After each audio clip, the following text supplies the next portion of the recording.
طی 10 روز اخیر از سبب سرد آمدن حرارت هوا و بارشات زیادی برف در منطقه‌های کوهی و جنگلزارهای حدود ولایت سوخت برای مواد خوراک پیدا کردن پرندگان مشکل ایجاد گردید. در این سمت مسئولین تشکیلات و مقامات داخلدار را ضرورت پیش آمد که برای از نابودشوی ایمن نگاه داشتن پرندگان کارهای بی تکنیکی را جان‌ناک نمایند. چنین یک تدبیر در منطقه‌های علاهده جنگلزار توغی شهر کنیبادام با تشبث جمعیت شکارچیان و ماهیداران در همبستگی با گروه جوانان عاید به حفظ محیط اطراف گذرانیده شد.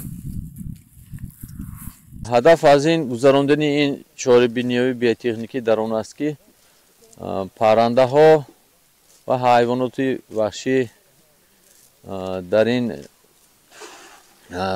هوای سرمای زمستان البته در حالتی ناگوار مانده یافتن غذای خوراک برای آنها دشوار می‌گردد. برای همین من دیده چخیل که دیده ایستادیم همه جا یخ کرده غذای خوراک یافتنش دشوار است. برای همین ما کمتر باشد هم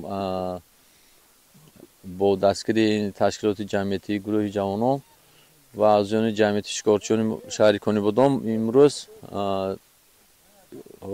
حالا با همین تامین نمودنی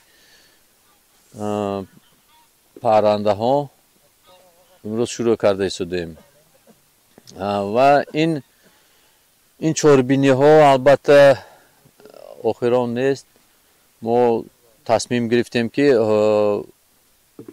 در روزهای نزدیک باز این چاره‌بینی های بی‌تکنیکی را یک چند مراتب دوام دهیم.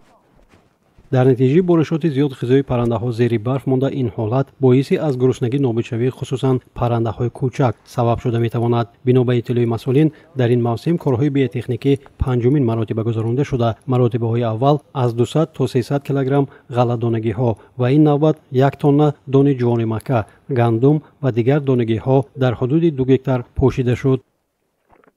آبانباری بحری تاجیک که سال 1956 در قسمت غربی وادی فرغانه بنیاد کرده شده است تا حالا یکی از موضوعهای اساسی گوییم که پرنده های بطلاقی نزد آبی به حساب می رود. در فصل زمستان این سال که من دیده ایستادید که فرد سال زمستان خیلی سرد آمد.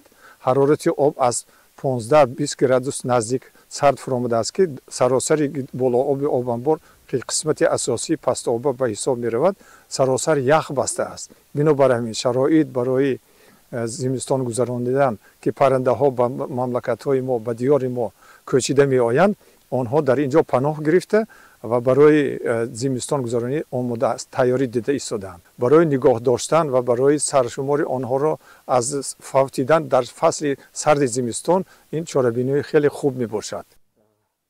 در جنگلزارهای توغی کنیبادام غوزهای وحشی، مرغابی، برغوچ، سوچ، شاهین، اکه، زاغ و مرغ هلال که به کتاب سرخ وارد کرده شده است عمر به سر میبرند. کارهای بی‌تکنیکی به پرنده ها امکان میدهد که در فصل زمستان با خوراک تامین گردیده در جایهایی که به آنها خوراک علاوگی داده می شود آرامانه خنکی را پس سر نمایند. از جانب مسئولین تا فرارسی فصل بهار تکرارا برگزاری چنین تدبیرها به نقشه گرفته شده است.